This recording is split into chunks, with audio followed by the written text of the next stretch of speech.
All right, so this is Daniel Gies from 80 Films. I'm the creative and technical director here. I'm just doing another YouTube stream. We're trying to make this more weekly. It's been a little bit difficult getting it smushed in here with everything, but I think we're starting to nail down our time here. This week I only have an hour. I know it's a little bit inconsistent, the timing, but I think we should have a schedule up pretty quick here. Anyways, I apologize. Thanks for the patience. Thanks for your patience.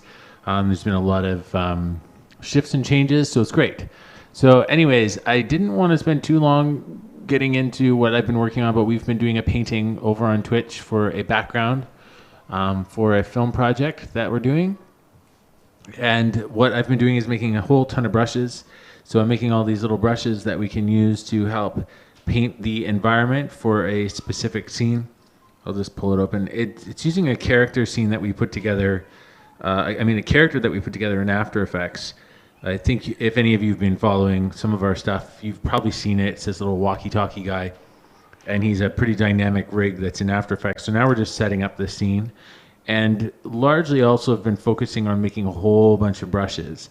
The point of which will make it so it's a lot faster to paint, and then also these are brushes that you guys will be able to buy, and some of you will be able to have. Patreon subscribers are getting those, some of them for free. So it's just a big whole mix of everything. Hey, everyone. Hey, thanks for coming on. Thanks for hanging out. Let me know if you guys have any questions. I'm open to answering questions. So if you have any. Right now, for this one, we're just going to focus on a bit of painting and some basic, general things. Also, let me just save this. It's another project I'm working on right now. I'm going to show you what we've been doing with some of the paintings. So if you guys will just bear with me for one moment. I'm going to get this stuff sorted out. Projects. There we go. And where is he? Where is he? There it is. Okay. Set the project. Cancel. Oh, geez. Sorry. I'm trying to set, because we're doing everything. We're doing a bunch of stuff in Maya as well. Let me just try this. Sorry, guys. That's annoying. Okay, Maya. There we go. Set. All right. Let's open up our scene. Here we are. Bonk. We do both. We do both characters in 2D and characters in 3D. Mostly 2D. We've been doing a little more 3D here and there, but it really, really depends. The character for this specific project is a 2D character done in After Effects. It's done with a painting, and then it will be animated in After Effects with a 3D head just for fun.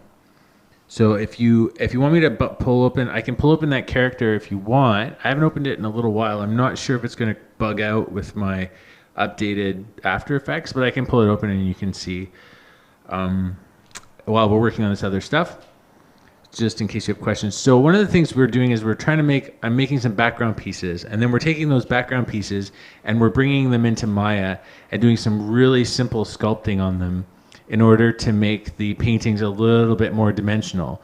And then we can import these paintings into After Effects using Element. So the idea is that it's an After Effects environment, but we're adding some extra sweetness to it by bringing it in using Element mixed together. So the foreground objects can have a lot more dimension, or midground. The foreground, really close foreground, extreme foreground objects are flat. And then the midground stuff is more the 3D stuff. So I'm just going to bust open our guy here. I have like a badly animated version. Hopefully this all works and comes in okay without problems. Because there's a few little plugins on this little character.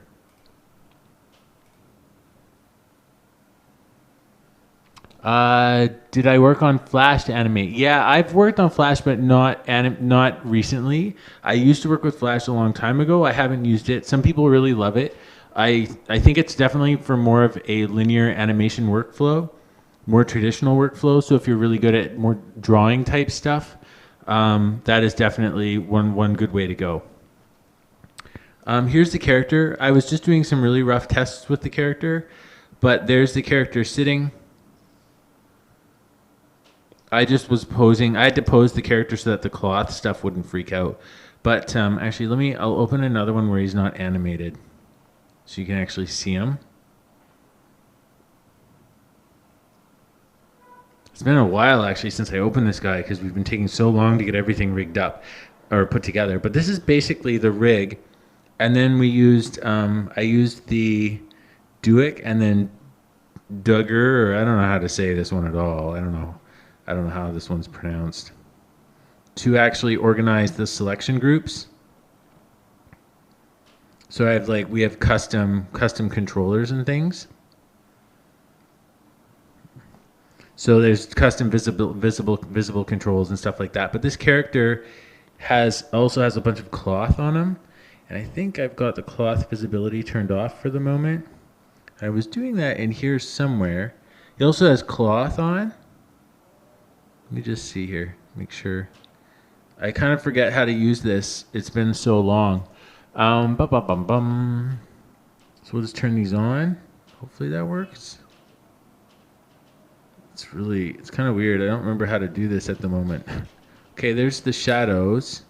I need to turn on the cloth pieces. There they are. Okay, so you can kind of see there's a lot going on in this character. Sorry, it's kind of hard to, the layout's not yet tuned for animation.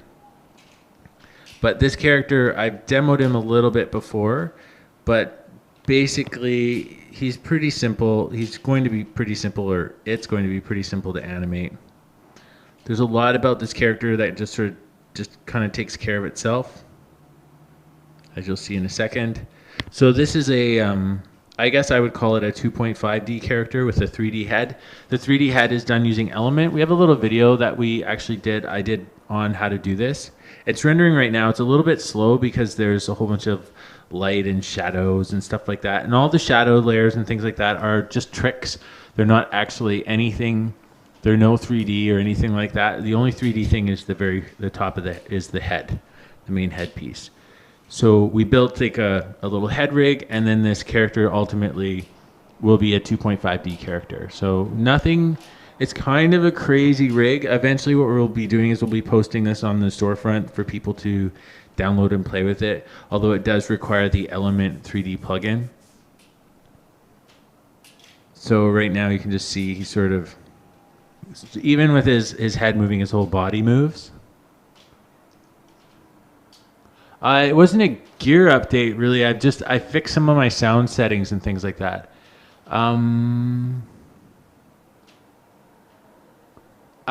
Okay, so there's a question by Shivam Bora. Isn't it hard to animate and rig 2D character for each? Yeah, totally. It's not even necessarily a good idea to rig and animate a character for every single thing. I would actually recommend not doing that unless there's a very specific reason for it. So it really depends what you're good at. Some people are, like myself, are not very good at animating. I'm not really super fast at animating by hand.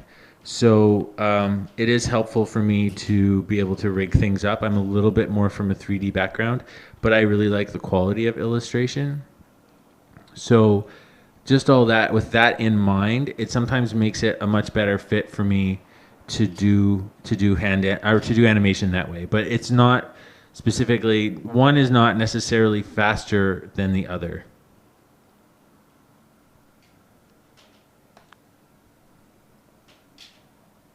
Have I ever thought about exporting art to VR? Yeah, we are kind of looking at that stuff as an option. It's still like a lot of work.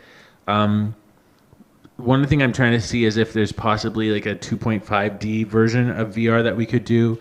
So we'll just let that render. So if we were looking at this kind of stuff where I can take a painting and just bend it a little bit and then sculpt it, and then use that as in a VR environment, I think that'd be a bit better. One of the hard things is with 3D is really, really time consuming. That's the only big thing I would say is for 3D stuff, it's a lot of work. It's always a lot of work. The rigging, just the modeling, the design, modeling, rigging, painting, like texture work, UV mapping, all that stuff is, I would say, a lot more complicated than this stuff here. You get more out of your puppets, of course, like you can do a lot more with them in the long run, but just getting it to a point where you can actually start animating, I feel like it takes a lot longer. So here's just a quick little, I'm just showing, there's the cloth on this character. just basically moving about. It's a little bit slow with the stream running at the same time. But he's kind of ready. He's like a little, just a basic Duick rig with some cloth stuff. And it works really well. It's totally fine. Yeah, so Wasib, and hey, welcome to the stream, Wasib. By the way, I know you just asked a question up with the gear earlier, but anyways. Yeah, so VR is integrated, and you can totally create now with the whole, what is it, the stuff from Metal. You could build 2D paintings and start getting them to be compatible with VR. It just really depends on how you want to work. And VR, as long as you can have your flatness all front facing towards the camera, you're totally fine. You can do a lot of really fun stuff in VR. Okay, so I'm going to just turn this guy off for now because this isn't really what we're here for, but I just wanted you to know and to see that this character is actually a 2.5D character to be animated with lots of little features. So I'm not going to save this. I'll turn this off.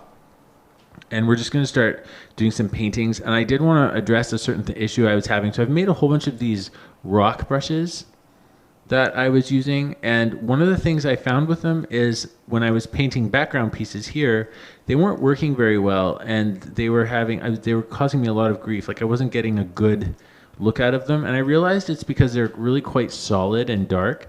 So while these specific brushes are great for painting on top of a background or on top of a light surface, if I wanted to add just little nice features and details, these rocks weren't working very well. Hey, how's it going, Sulman? So what I decided to do is I would make 2 sets of these brushes. I would have one that's really good for stamps like this. You know, you can just sort of stamp them and stack them all together and make really cool rock formations and then paint them. And then one that's a little bit better for texturing. So for instance, if I took all of these guys, we could go like this. I'm not 100% sure if this is going to work. So I'm hoping it will. So if I merge this together and then, well, I got to be careful. I can't merge it together. What I want to do is I want to take these rocks and I want to reduce their, increase their contrast. So there's a lot of dark on these rocks right now, which creates a lot of ink essentially on the brush. So they don't make for very good textures for adding something. And the other problem I have is that these rocks are only good for darks. Yes, I've considered apps like Spine for sure, and Midas Physics Creature I've looked at for sure as well for animation, and it looks really cool. There's some really neat features in that. The only problem I have with Spine is it's still pretty manual, and it's something I've talked a lot about with some of the guys on Twitch, on the Twitch stream, is those programs, they're really great. Creature's really cool. Creature has some great concepts especially for procedural animation and things like that. It's really cool. I can't overemphasize how neat that is and how quick you can work in that. The only thing I just find is my ability to apply them to the projects is not as robust as I would like in some ways. Plus, I have not gone in depth into those programs to really get the most out of them yet. So that's something I still have to really look into. But I did do the tutorials on Spine, and I did watch a bunch of the videos on Creature. And I think for anyone who's just kind of getting started and really wants to, especially for Spine, is great for games, they're a great place to go. Spine, just to keep going with it, Spine, the only problem I have with Spine right now is Spine is really manual as far as animation. And like I was saying earlier, I'm not the best manual animator. I tend to do a lot of stuff with dynamics, like as you saw with the little robot character that we were just watching, is that when his head rotates, his whole body kind of compensates for it. It's a little bit procedural, kind of more like Creature. And Creature, the one problem I found with Creature is it's a little bit harder to nest comps and really do a lot with the characters. So I would say that's a little bit one of my things. Hey Tom, you've been using the brushes? Great. Are you finding them? I guess like if you're finding them useful, that's awesome. If you are having any problems with them, like please just let me know. We're going to be releasing a whole bunch more. Like I guess I'm kind of excited to show you guys. I'm still working on this, but it's a little bit ridiculous, but right now I'm categorizing all the brushes based on brushes that are actually our brushes and breaking all of those up. So I still have a lot more to finish categorizing. As you can see, most of these are mine, but there's a few that aren't. So I'm trying to make specific ones that are ours and then other ones that aren't ours. And these are just like a whole bunch of, I think someone was suggesting to make like a nature mega pack or something. So I'm putting all that together with different foliage and different trees, and we've got all these new little rocks and stuff I've been working on, and these mosses. So there's a whole bunch of brushes in the works right now. So I'm hoping that if those are of interest to anybody, those are all coming. So it's pretty fun. Hey, Meg Mixon, how you doing? Welcome to the stream. I'm only on here for an hour. It's kind of a short one today, but wanted to make sure I got at least one YouTube stream in here because I always seem to miss them. Okay, so I just wanted to make Mixon. Last time we were playing with these rocks, and I was saying like I found these rocks are a bit too heavy. I also want a variation. So if you're painting, like let's say you're painting this piece of ground here, and I was really experimenting because I keep looping back, but when I haven't been painting for a while, it can be really hard for me to wrap my head around what I'm doing and get up to speed. So part of like I was showing everyone the other day, one of the things I do is I create this sphere, and this gives me my basic lighting. And then what I really need to do is kind of try to move fast and create the main forms of this landscape, of this piece of terrain, because we're only doing like a piece of terrain. So if you imagine a picture like this, we're literally doing just a little slice of it, because we're going to stack all of these together to create an environment. And so I also want to keep in mind the lighting of this original set painting, which we're actually this one here. So the lighting's kind of coming from the back top left, screen left. So anyways, one of the things I was finding with the rocks is, first off, the rocks are usually pretty light in the environment. They tend to have a lot of contrast, but they tend to be pretty light, lighter than moss anyways. And so when I was putting the rocks in, so let's just go here, and we have all these great rocks. I have these, where are they? Right here. These, I'm calling these just rock stamps. And these ones actually will vary depending on the tilt of the brush. Oh, I have to fix this one. This one's not varying properly. Let's change the brush settings on this one. Shape dynamics, angle jitter, pen tilt. I want to make sure that we can tilt the brush as much as possible. The thing with it is if I want to use a white, let's say I want to make a highlight, because right now it's just making shadows. If I want to use a highlight, the rock doesn't look good. It's kind of this inverted color.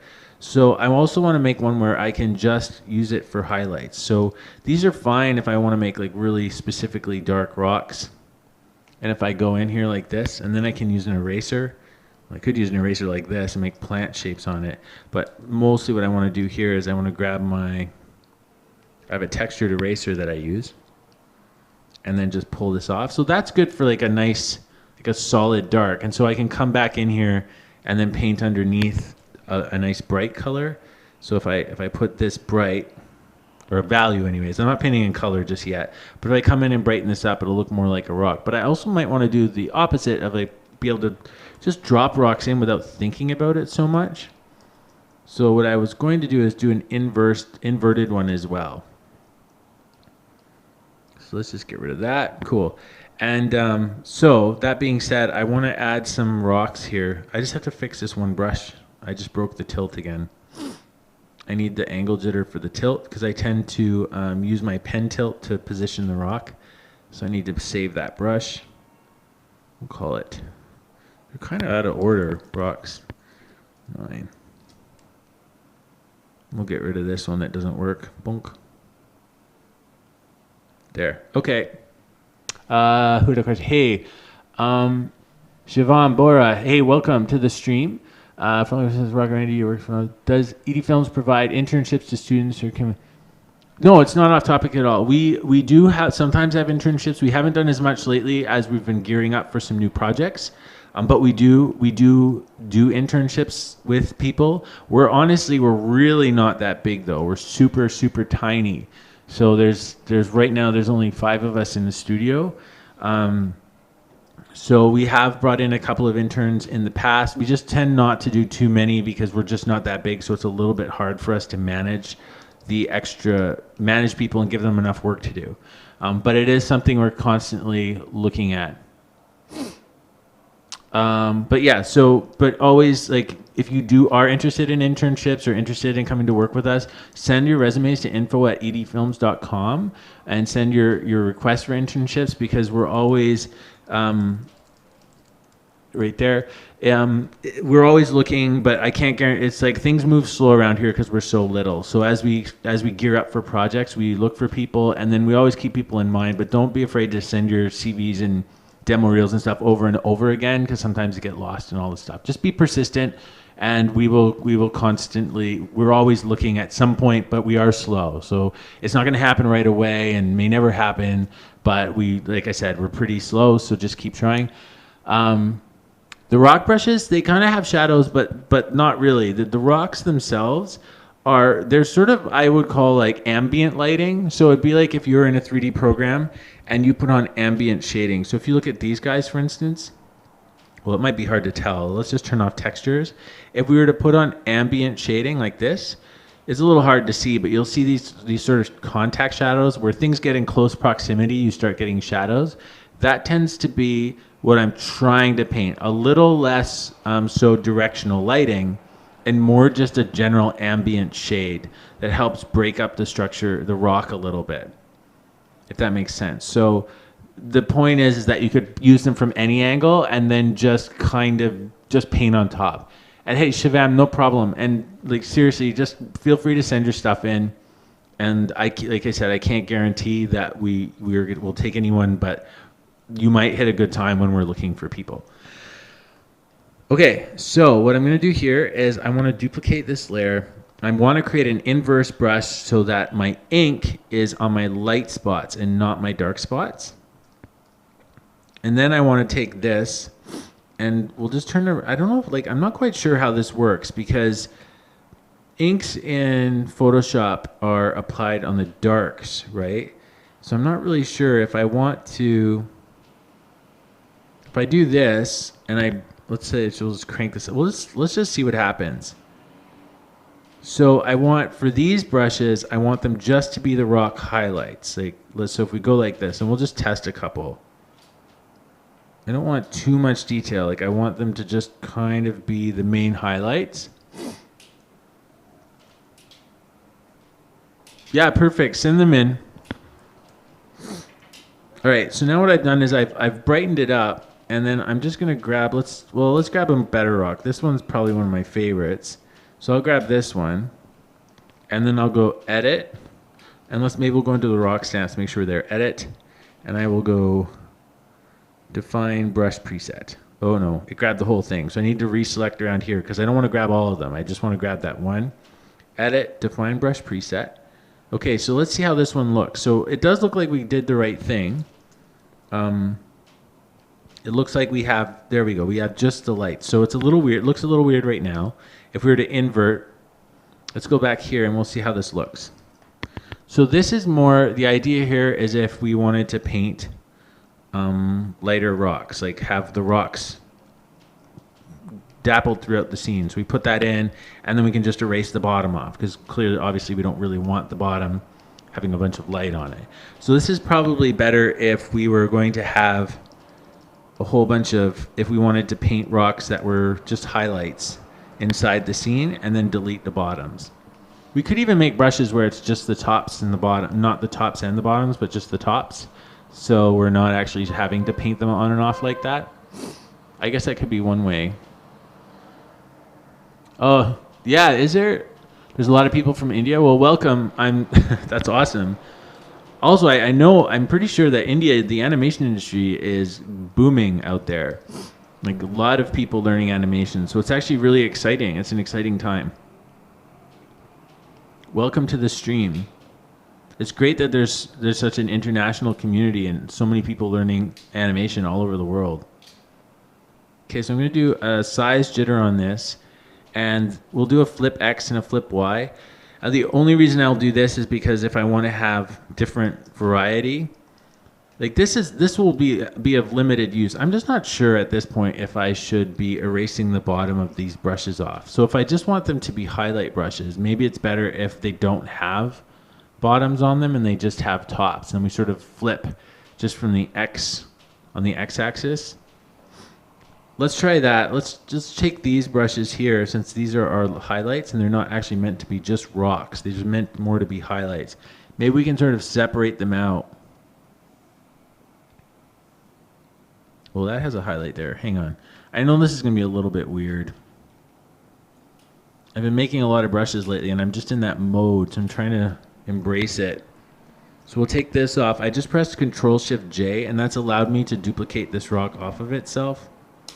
So now I can separate it out. And if we want, we can turn all these guys off, and I can grab a brush, and maybe we'll set these up. So I'm just going to grab a texture brush and pull a white in, and I'm just going to paint right on top of this thing.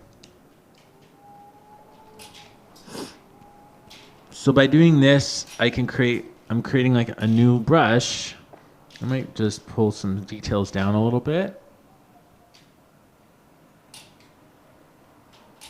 Thanks, man. It's really nice of you to say, Wasib. I really appreciate it. It makes all the all the countless hours worth it. Okay, so in this one, I'm going to go here and just... So these brushes were large. Oh, I don't know if you guys weren't on the other stream on Twitch, but I'm going to just tell you really quick how I made these. These brushes, what I did is I painted a whole bunch of little rocks. I'll just duplicate this really quick. I painted these using Rebel. And then what I did is I just grabbed this. I put on Auto Select and Show Transforms. Auto Select, Show Transforms. And I just started sticking them together to make bigger rock brushes. I was going to have a whole bunch of little independent rocks, but they were just taking so long to put together and they were just not very big and they didn't look very good. So I started stacking things together like this. So rocks are actually pretty good for this because especially if you've painted your rocks like these ones I painted with a general top-down coloring, you can rearrange them really, really easily and do a whole bunch of them. Oh, that's a good question. Do I recommend some channel? Okay, so there is a channel. I wish I could remember all the channels. I follow a lot of channels. Online training. I've been using Pluralsight, which is really good, but you kind of have to know what you're looking for. CG Cookie is a really good one. I don't know if you guys follow that stream. CG Cookie is really, really good. There's some great online courses. There's some fantastic stuff on YouTube for sure.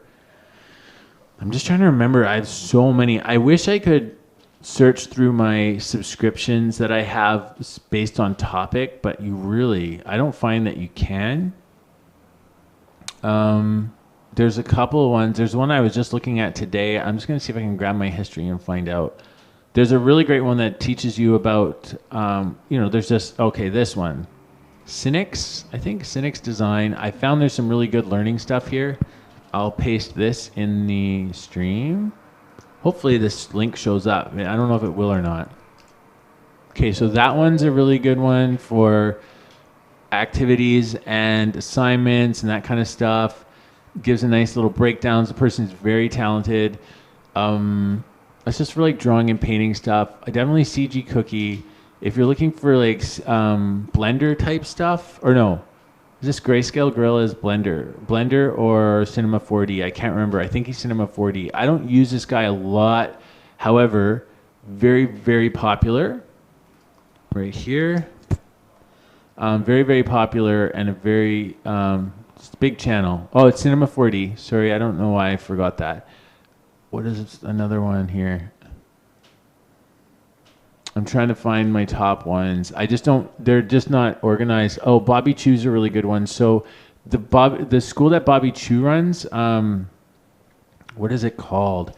It's called, I'll give you guys the link for that one as well. So here you go. Bobby Chu is really good. And the school Bobby Chu has is this one, Schoolism. I mean, that's like a really good... Sorry, guys. I'm just trying to get everything in here. Schoolism is super awesome. Pretty affordable, too. Then there's also... What is the other one? So then there's Pluralsight, which is pretty good. They have a pretty good monthly rate, and they're really good for specific courses. So right now I'm just doing some rigging stuff on them. So here you go. This site's pretty good. This is one of the lessons I'm doing right now. It's not so artist driven though.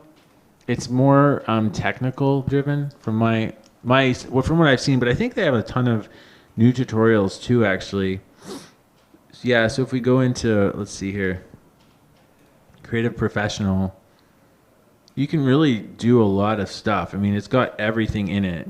And they also, the nice thing about this is they have work like paths, learning paths.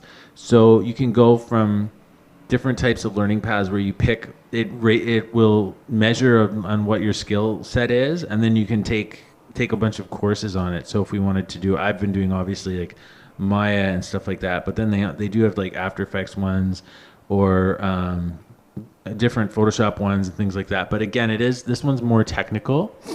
Oh, Blender Cloud. I've never even heard of Blender Cloud. That sounds amazing.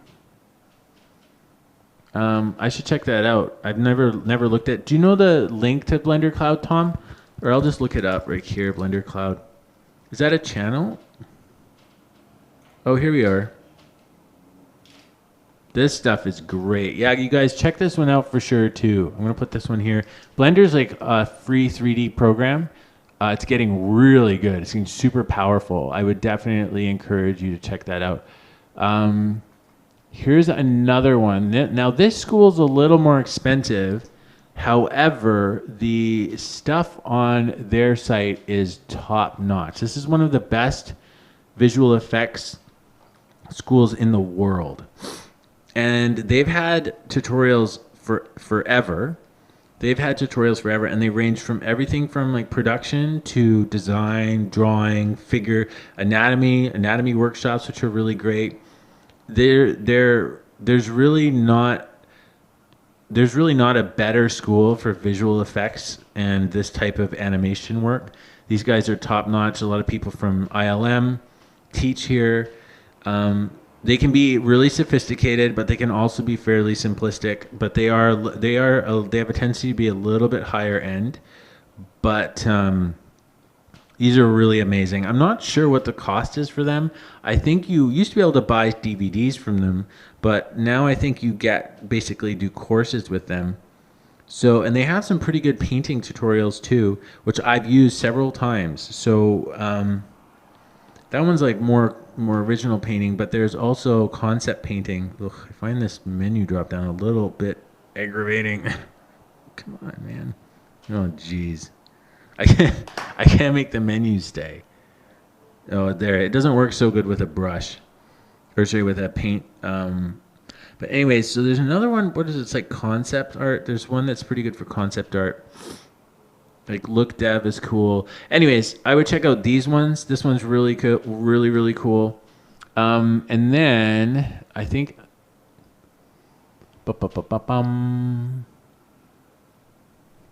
Oh, let me just see what you're saying. Sorry. What is the scope for international students after completing animation courses from universities like Norman, California, State of the Arts University?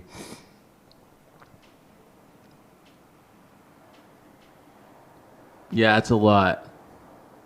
Okay, so what is the scope? What is your hireability? Like how they're pretty high. I mean, these guys boast a pretty high hireability. I don't know if that's even a word. Noman has an extremely high level of. They're expensive though. They're not cheap, and then having to move to LA and everything like that. Like I wanted to take a course here, but I couldn't afford it.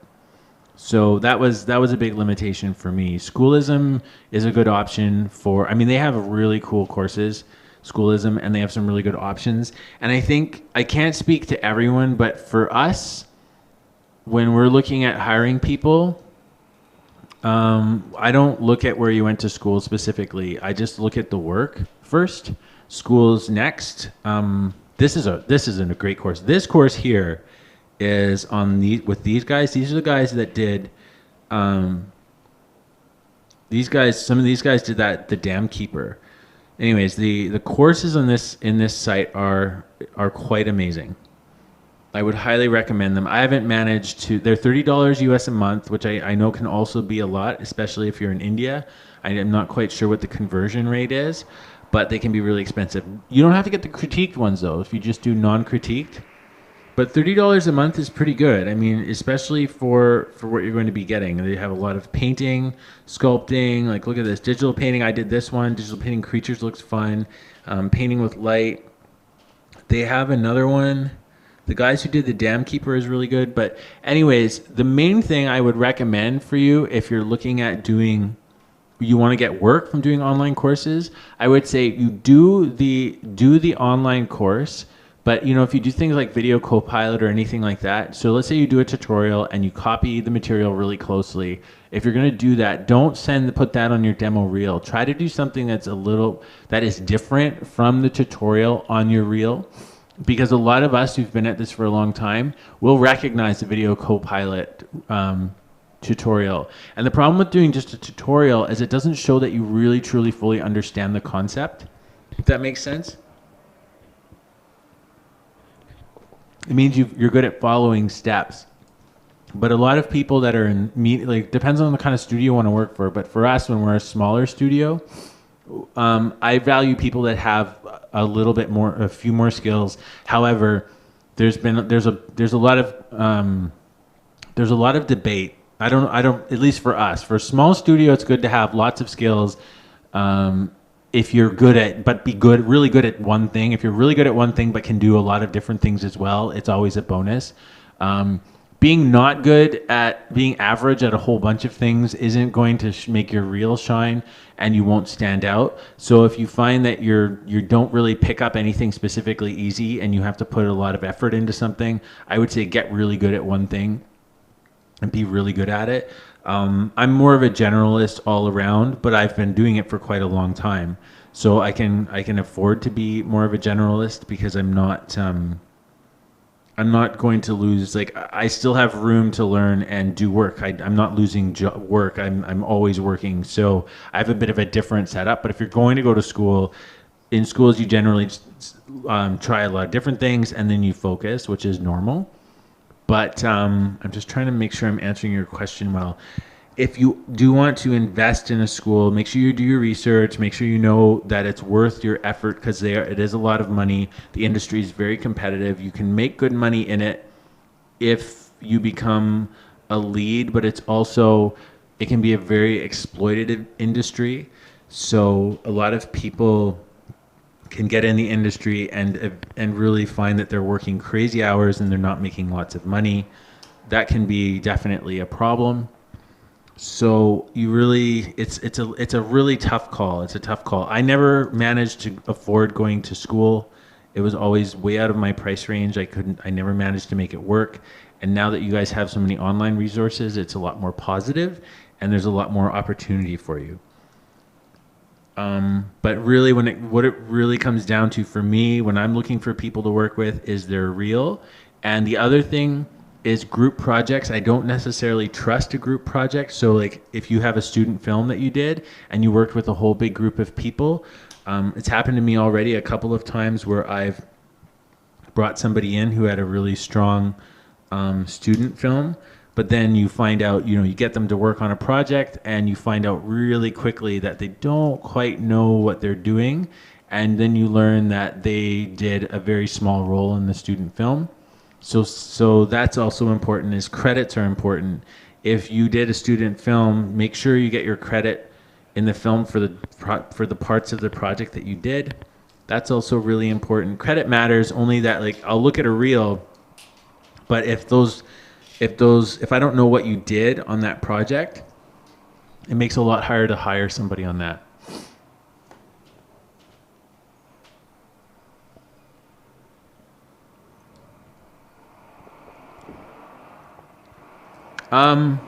Okay, that's a good question. So that's a very personal thing. You have to decide how you want to work, how you're good at working. Smaller studios, you're going to have less stability in general than bigger studios. They're a little bit easier to get into a smaller studio from my experience or my understanding. So I personally like small studios because that's just the type of person I am. I tend to be a generalist. I like doing a lot of different things. Um, I'm not really good at doing one thing and being focused on it. I have a tendency to get bored very quickly. So that's my personality, right? So that's not going to work for everybody. So I think if you're trying to figure out what is a really good fit for you, it's really good to pay attention to how your brain works. Oh, you're welcome, Bala. Thanks for watching them, and thanks. I'm glad they helped you. And if you have questions, this is a good place to ask because I'm really, really bad at answering questions and comments in the comment thread of the YouTube tutorials, as I'm sure many of you have noticed, much to your own frustration. Anyways, as far as like whether a big studio is good or great or bad, there's not really an easy way to say which one's the best to go for. It really depends on your personality. Some people I know love big studios, and others I know hate them. Some people hate the unpredictability of small studios and the lack of security. You can't necessarily raise a family in a small studio as easily because you're not going to make the same amount of money, and you could lose your job or the studio could close in a year. So that's always a big risk, right? So a small studio is great for your resume though, for sure, because you're going to have a broader diversity of projects and of roles that you get to play. So that's always a big win. But you're going to have a lot higher expectations on you and a lot more roles to fill. So again, I'm sorry, it's really hard to say. Personally, I go for a small studio every time. I really like small studios. Yes, we do have more just the facts tutorials lined up. We have actually a whole bunch of tutorials lined up. We we are working on some basic rigging tutorials, like just the facts, some general painting tutorials. There's a whole bunch of stuff in the works. We're just trying to actually make it so we're more focused.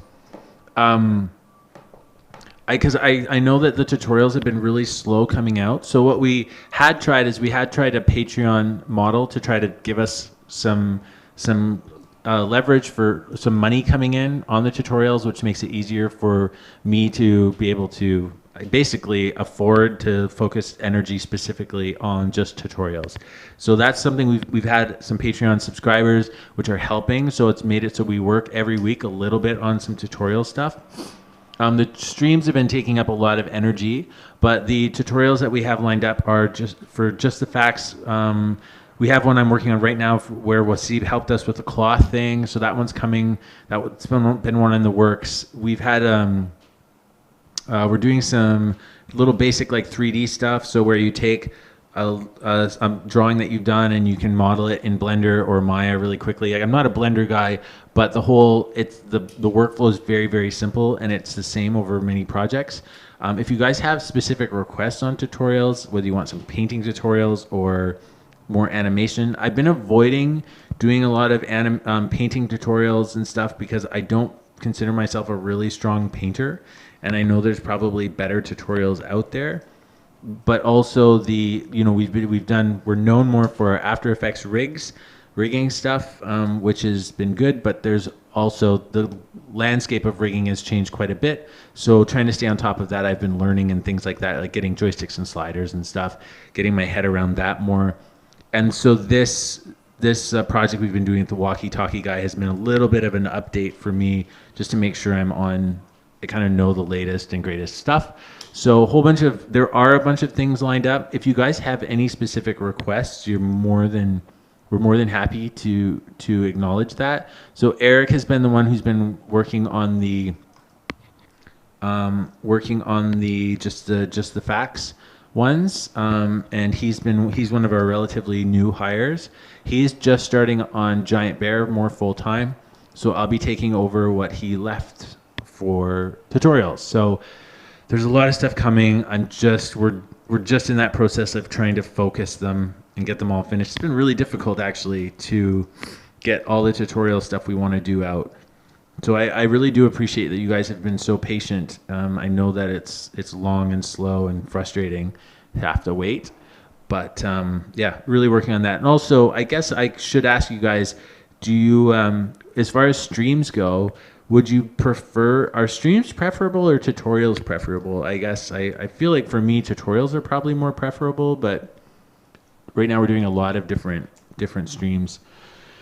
You're planning to enroll in Noman to get higher learning and work in America, but it's costly, as you said. I'm really confused, but I want to work in American studios. If you can afford Noman, you will get a job in a big studio.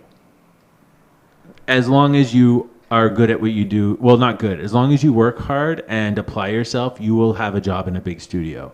Those Noman School is literally taught by people that work at big studios, and I think most of the people that go there and do a good job get a job there. So, Shivam, if you can afford Noman, I would never not go. If my parents had money, or I had friends who had money, or I had money myself, I would go, and you would get a job. That would be my suggestion. If you can afford it, I would say never avoid it. If you can afford it, that would be always what I would do. Thanks for hanging out. I hope you have a good sleep. It's great to have you here.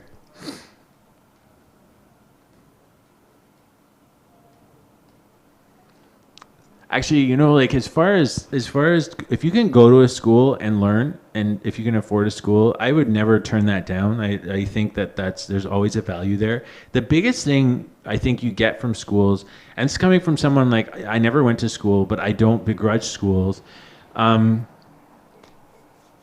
is that like if you can afford it, you go, because the fact of the matter is not only are you going to get a technical education, which is helpful. Do your research on your school, because there's a lot of schools that aren't super great out there. But if you can go to school, what also happens is not only do you learn things, but you also build a community. So you will end up with friends and peers that are in your industry that you will call up one day, and you will be able to say to them, hey, I'm looking for a project, or they'll call you and remember that you were really good at a specific thing. So very, very quickly, you will start to build a community. And that's the biggest thing that's lacking in the online sphere of learning, is that there's not really a direct access to a community. So I would say that that's going to be one of your best things that you can do for yourself if you can afford it. The nice thing about the web is it at least offers you an opportunity for those who can't afford it or don't come from any kind of strong financial background. It gives them an opportunity to at least have a chance. But I would never ever trade school, an institutional, especially a reputable institution. I would never trade that for just learning online if I had the option, if I had a choice, personally.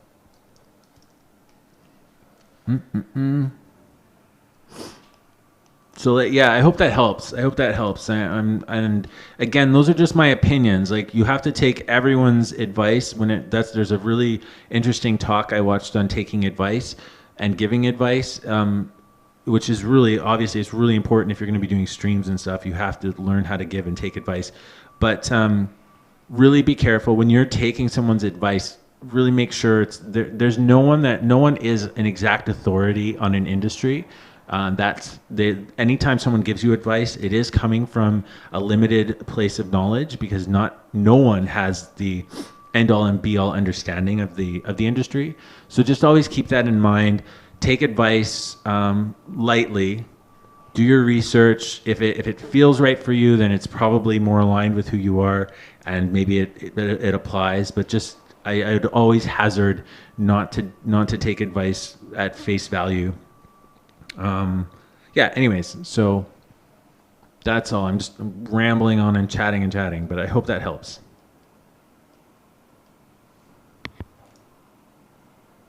Okay, so I'm just going to take a few of these rocks. Oh, Bala Kumar. It's probably my worst thing, is managing quality and time on short deadline projects. A lot of the things that we've done in our studio we've avoided taking on a lot of short term projects. The main thing we can't do is we can't really do a lot of those kind of projects, because up until recently, there's only been one or two animators or artists in the whole team. So usually it's just me and sometimes a contractor. For this year, we've had David Barlocrella was working with us, who's a very talented 2D animator and coder. And now we've been working with Eric, and Eric is a kind of a generalist. But so ultimately, though, regardless, is we're always really understaffed. There's never really enough people to move quickly. So if you need to move fast, you're right. The only thing, you have one option, well, two options. You either lower the quality and move really quick and get it done, or if you want to have high quality, you're gonna have to have a really short project or be very clever with how you animate it. Quality is subjective to some degree. It doesn't like, it really depends. Like, some people would say high quality is realism, but I would say, or refinement. I would say high quality isn't any of those things. High quality is really comes down to how well everything works together. So on a project like this, for instance, this project would come across as relatively, I suppose, would be high quality, but there's also a lot of detail in it, and there's a lot of time that gets sunk into making that detail, and it's actually not necessary.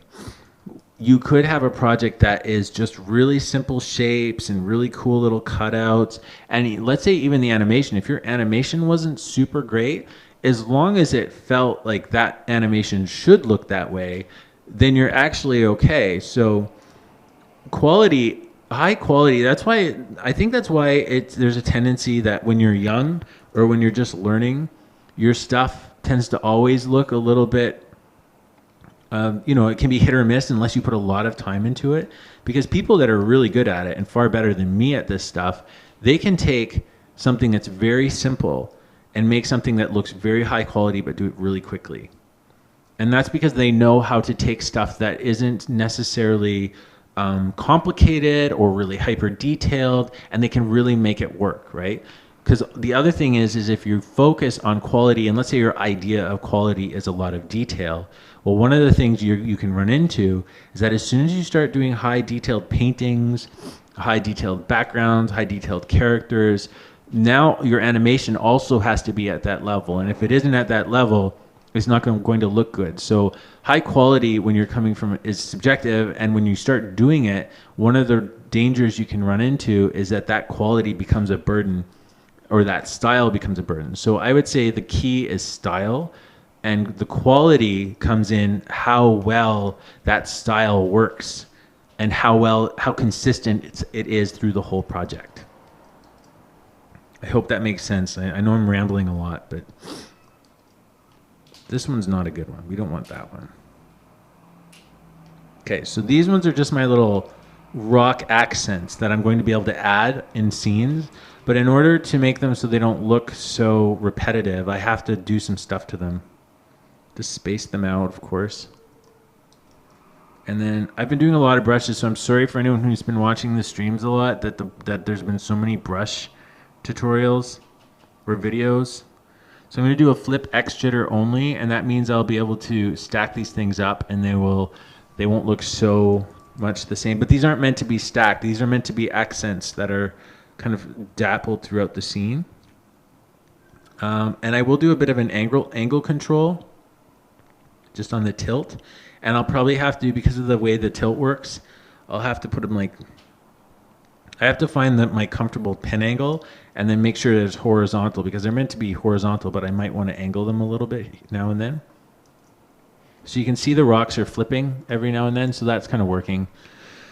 These ones aren't going to be as useful, but they will be good for a little, like I said, a little accent here and there. So I'll just add this, and I will call this, maybe I'll call this Rock HL01. So that's for rock highlight. So if we go back in this painting here, and if I started doing these, I could dash them around here and there. They're obviously too bright, but they would make like little light spots that I could add little bits of detail here and there. So it's really hard to use it more than once, though, because you can really start seeing the tiling on them, unless they're significantly bigger. But anyways, They're not horrible. So this one is what one? That one's a pretty good one. So I'm not going to spend too much time on this. I guess that what I'll do is I'll just do a couple of these and then we'll move along.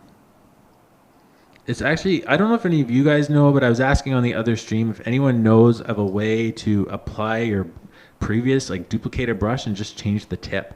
That's all I want to do, but I can't seem to find a way to change the brush tip. Pen tilt, so that's going to start up like that. So go back to here, the brush tip, and then turn it over. There we go. Okay, and then with shape dynamics, we will do a flip X jitter.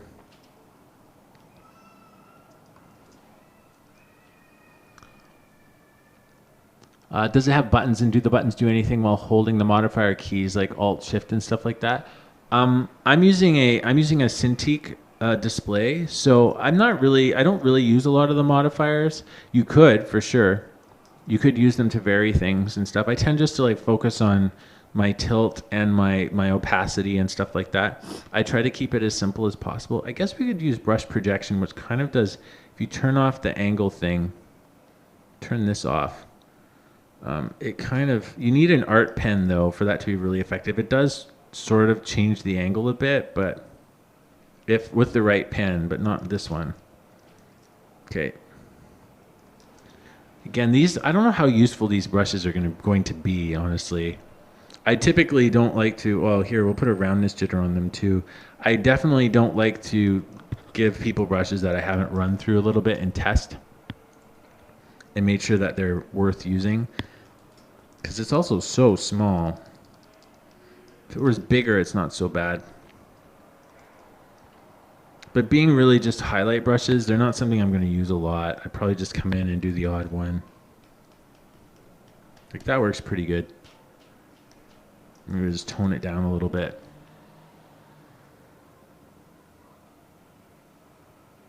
Oh, that's a good question. Oh, will I make an AE part for this scene, or for this not for this stream because I'm leaving soon, but yes, there's going to be an After Effects section for this whole scene for sure, without a doubt, because we have to bring everything back in. All of this is intended for After Effects. Okay, but also, so the other question is, oh, what? There's an auto hotkey that can remap buttons with modifiers or custom hotkeys to trigger a macro that changes your brush tip? That's amazing. That'd be amazing. I'd love to see that, Tom. Because I would like to be able to have like a whole bunch of brush tips and just swap them out while I'm painting. It's one of the things I don't understand why it's not a built-in feature into Photoshop, because right now, if I want to do a whole bunch of rocks, like I have my rock brushes, where are they? Right here. It's really hard to actually make those rock brushes do a lot of cool stuff. Okay, so I want to answer the question quick. How do I see AR and VR changing animation? For me personally, I see it more in how it's going to change the animation process, not so much about how we watch it. So I feel like how we make animation, like posing characters, interacting with 3D spaces, will be really good. Modeling and building scenes. One of the hardest and annoying things to do in 3D is if you want to place an object, you basically have to move it like this, one plane at a time. If you grab something and try to move it in space, like you can't pull it forward and backwards. It doesn't make a lot of sense. So being able to move things in 3D space and know where they are means you can build a set like this very quickly by grabbing objects and putting them together on a table. And it would be a lot more like building a diorama. So I think that process will be incredible. Also, puppeteering characters with AR, interacting with them, or playing them through body movement, and then recording that will be a huge, huge thing. You're going to just see all that stuff change, and the way you interact and pose a character, instead of this whole, again, moving the camera, trying to pull a character's arm forward and get this good pose, and then change your camera angle and realize the character's all the way like this. All that kind of stuff will be alleviated. So anyways, I think it's going to be if I were developing for AR and VR, which we are doing a bit of that, I'm focused all on tools. I'm not as much focused on how people view it. I'm focused on how people interact and work with it. Because the other thing to remember is that people pay more for equipment when they're making stuff with it, less so when they're watching or consuming content. So I think that's a big difference. So there's, you're more likely going to find someone who will spend $3,000 on a VR system if they know they can make amazing animated films using it. But they're not going to do it so much if all they're going to do is watch stuff on it. So I think that's an important difference. Really quick, Mosen, you want to animate a character in Maya and export the OBJ sequence format and render that in Element 3D because I want to remove the long render time in Maya. I think it's a great idea. There's a limitation in how the OBJ export works. It definitely works. But it really depends what kind of look you're going for. And also, do you want to move the camera all around the character? If you want to do that, that's the only way to do it. There are some GPU-based renderers that are really good. Not all of them are free or cheap. If you already have Maya, I'm assuming. So if you are using Maya already, I would suggest there's a program called Redshift is really good, and there's some real-time GPU renderers. You can also use the Maya's viewport to render things in real time, which I've done before also. But again, if you want to move your camera all in 3D and stuff like that, then the best place to do that is, export your OBJ sequence for sure. Apparently, it's a bit of a tricky process, but I don't know how else you're going to do it, especially if you want to move your camera a lot. If you don't want to move your camera a lot, then I can recommend that you can render your character on a card on a square or something and bring them back into your After Effects environment and nest them in there if you're not going to do a bunch of crazy stuff. But other than that, I don't know. I think it's still feasible. Guys, I got to take off. I'm really sorry. I'm sorry it's so short. So thank you for hanging out, and we will do this again. We will be at least once a week. I'm sorry it's been so inconsistent, but it is going to happen. It's a big commitment for me. So thanks for hanging out. Thanks for being patient. Thanks for all your questions. I hope it was helpful, and I'll see you guys. I'm on Twitch. We're on Twitch like 3 times a week. The Twitch schedule is a bit messy this week, but we're back on proper schedule by Tuesday. But anyways, thank you. Thanks, guys. I really appreciate the questions. I appreciate the continued support. You guys are fantastic, and I'll see you online again. I'll see you. Thank you.